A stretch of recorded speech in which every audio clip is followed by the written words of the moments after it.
आजादी मुबारक हो मनीष कश्यप जी।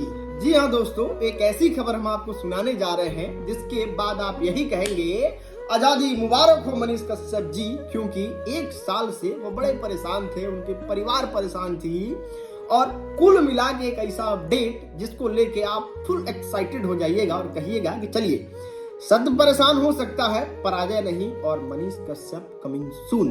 खैर पूरा मामला आपको डिटेल में बताते हैं। मनीष कश्यप पे तमिलनाडु में जानते हैं कितना मुकदमा था? 6 मुकदमा।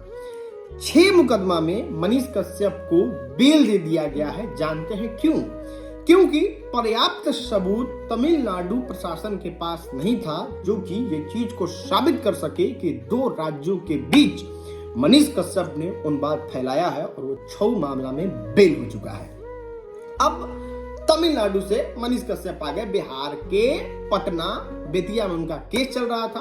कल सुनवाई हुआ और लगभग 4 से 5 केस जो है वो बेतिया में मौजूद था। कभी हाई किए, कभी हाउ किए, कभी दिस किए, कभी डेट किए। और कहते हैं ना, जज साहब जो होते हैं वो भगवान का रूप होते हैं और जज का रिस्पेक्ट जो है वो हमारे हिंदुस्तान में कितने बड़े बड़े नेता हो, अभिनेता हो या फिर एक आम गरीब इंसान खूब करते हैं और इसी वजह से करते हैं।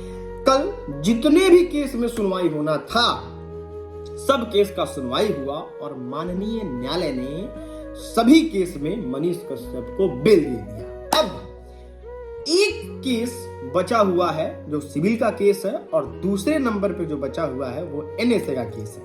अब एनएसए में किसी भी इंसान को 1 साल से ज्यादा जेल में नहीं रखा जा सकता है। मतलब सरकार जो है वो 1 साल तक किसी भी व्यक्ति को जेल में एनएसए के अंतर्गत रख सकती है और मनीष कश्यप जो है वो लगभग 1 साल तक रह चुके हैं। अब एक बचा सिविल का केस, तो उसमें भी सुनवाई होना है।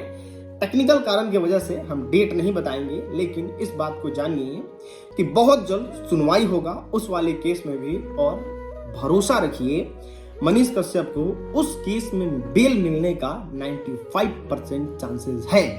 अब अगर उस केस में छठी माता के वजह से, भगवान की कृपा से अगर मनीष कश्यप को बेल मिल जाता है, फिर मनीष कश्यप का रास्ता पूरी तरीके से साफ हो जाएगा। मतलब 2 राज्यों के बीच में उन्माद फैलाने के लिए मनीष कश्यप पे एफआईआर हुआ और उस एफआईआर के बदौलत ही एनएसए लगा और सब केस में बेल हो गया। तो एनएसए कैसे रहेगा? और वहां से एनएसए को भी हटा दिया जाएगा और मनीष कश्यप एक बार फिर से वापस आएंगे बिहार में और फिर आवाज उठाएंगे। लेकिन मेरी राय में ऐसा लगता है कि मनीष कश्यप को फिर से उसी अंदाज में लौटना चाहिए और लौटेंगे भी, क्योंकि हमने हाल ही में देखा कि अरे वो इंसान शेर है, शेर। मतलब कोई ऐसा इंसान रहता जेल में तो इस तरीके से उसका आवाज नहीं निकलता जिस तरीके से मनीष कश्यप ने दहाड़ा था। मतलब एकदम यार तेरी के। और मनीष कश्यप जब बाहर निकलेंगे तो वो किसी से डरने वाले नहीं है। खैर हमको तो लगता है कि उनको चुनाव में खड़ा होना चाहिए, बाकी पूरा बिहार सपोर्ट करेगा उनका। खैर आप सपोर्ट करोगे कि नहीं नीचे कमेंट में बताइए।